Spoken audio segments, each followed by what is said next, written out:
3, 2, 1, 0. Plus 5 seconds. Lift off, normal. T1 tracking. And we have a lift off. The PSLV C-56 first stage burning bright and the thrust is reported to be normal. Hey friends, 18 मई 2025 इसरो एक शानदार mission launch कर रहा है EOS-09, जिसे हम RISAT 1B के नाम से भी जानते हैं। ये सिर्फ एक सैटेलाइट लॉन्च नहीं है, बल्कि एक पावरफुल सिग्नल है कि इंडिया अब अपनी स्पेस बेस्ड सर्विलेंस कैपेसिटी को नेक्स्ट लेवल पे ले जाने वाला है।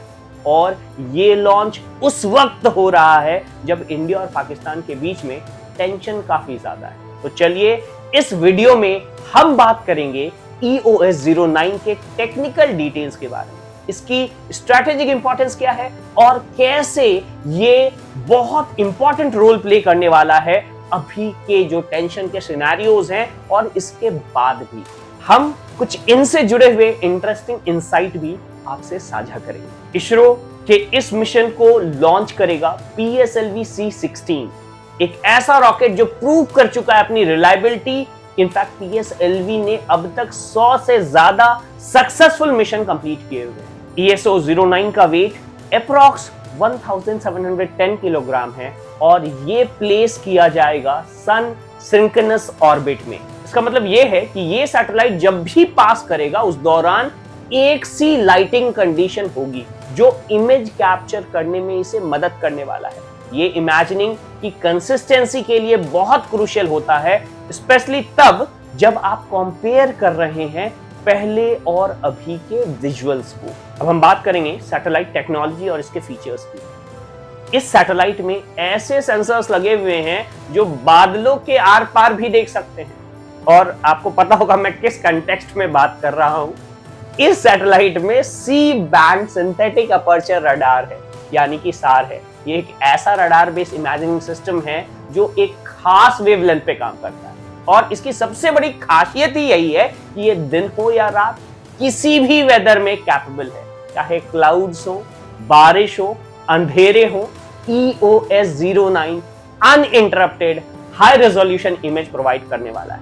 ऑप्टिकल सैटेलाइट जिनको रोशनी और क्लियर स्काई चाहिए होती है, उनसे ये रडार सैटेलाइट काफी एडवांस होते हैं और टैक्टिकल सर्विलेंस के लिए इसी तरह की रडार की आवश्यकता होती है। सी बैंड का वेवलेंथ मॉडरेट होता है, जिसका मतलब ये है कि ये वेजिटेशन के थ्रू पेनिट्रेट कर सकता है और ग्राउंड स्ट्रक्चर को क्लियरली कैप्चर कर सकता है।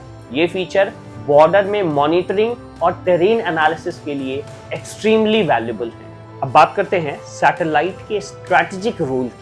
टेंशन बढ़ रहे हैं, चाहे वो पाकिस्तान हो या चाइना हो, चाहे लाइन ऑफ कंट्रोल हो या लाइन ऑफ एक्चुअल कंट्रोल हो, और इंडियन ओशियन रीजन में भी सभी जगह इंडिया को चाहिए रियल टाइम इंटेलिजेंस, एक क्रेडिबल इंटेलिजेंस, और वही रोल आता है EOS-09 का। ये सैटेलाइट मिलिट्री मूवमेंट को मॉनिटर कर सकता है, क्रिटिकल इंफ्रास्ट्रक्चर पे नजर रख सकता है और ऐसे एरियाज में भी इंफॉर्मेशन गैदर कर सकता है जहां पे ग्राउंड लेवल सर्विलेंस मुश्किल होती है। इनफैक्ट एक और खास बात इस सैटेलाइट को बहुत खास बनाती है, इस सैटेलाइट का हाई रिविजिट टाइम काफी यूजफुल है। अब ये रिविजिट टाइम क्या होता है? इसका मतलब ये है कि एक ही जगह को दिन में कई बार ये इमेज करेगी, बार बार उस जगह पे जा करके इमेज लेगी, जो कि सिक्योरिटी फोर्स को अपडेट करने में और नियर रियल टाइम अपडेशन में, ऑब्जेक्ट मूवमेंट में काफी इंपॉर्टेंट हो जाता है। इनफैक्ट इस सैटेलाइट की मदद से इसरो का रोल ट्रेडिशनल साइंटिफिक और सिविलियन रोल्स के इतर अब मिलिट्री और नेशनल सिक्योरिटी के लिए भी बढ़ता जा रहा है। VSAT-2B, कार्टोसैट सीरीज या अब हम EOS-09 की बात करें, ये सारे ऐसे सैटेलाइट हैं जो नए चैप्टर्स लिखते जा रहे हैं। इसरो का काम डायरेक्ट नेशनल डिफेंस से लिंक हो गया है। इसरो के द्वारा जनरेट की गई इमेजेस को एजेंसीज जैसे कि NTRO, DIA और इंडियन आर्म फोर्स यूज कर रहे हैं, जिससे सर्विलेंस में, डिसीजन मेकिंग में और मिशन को प्लान करने में काफी मदद मिल रही है। इस लॉन्च के साथ ही इंडिया का स्पेस सिक्योरिटी इकोसिस्टम और भी स्ट्रॉन्ग बन जाएगा। ये सैटेलाइट एक लार्जर ट्रेंड का पार्ट है जिसे हम मिलिटराइजेशन ऑफ स्पेस कहते हैं। आने वाले दिनों में इंडिया का फोकस होगा space based early warning system develop करने में, मिसाइल ट्रैकिंग और रियल टाइम बैटलफील्ड इंटेलिजेंस के तरफ।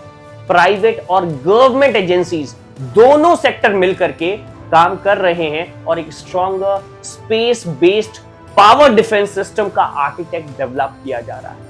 EOS 09 सिर्फ एक सैटेलाइट नहीं है, ये एक मैसेज है कि India is not only going to protect its skies but also its own orbit. So friends, 18 मई कल जब PSLV C61 से ये लॉन्च होगा तो सिर्फ एक सैटेलाइट स्पेस में नहीं जा रहा है, एक वॉचफुल गार्जियन भारत के लिए ऑर्बिट में जा रहा होगा। EOS 09 इंडिया की एक strategic I in the sky prove होने वाली। अगर आपको ये एनालिसिस पसंद आया हो तो लाइक, शेयर एंड सब्सक्राइब। अपनी कोई भी क्वेरीज कमेंट कर सकते हैं और ऐसे ही वॉचफुल वीडियोस के लिए स्टे ट्यून्ड। जय हिंद।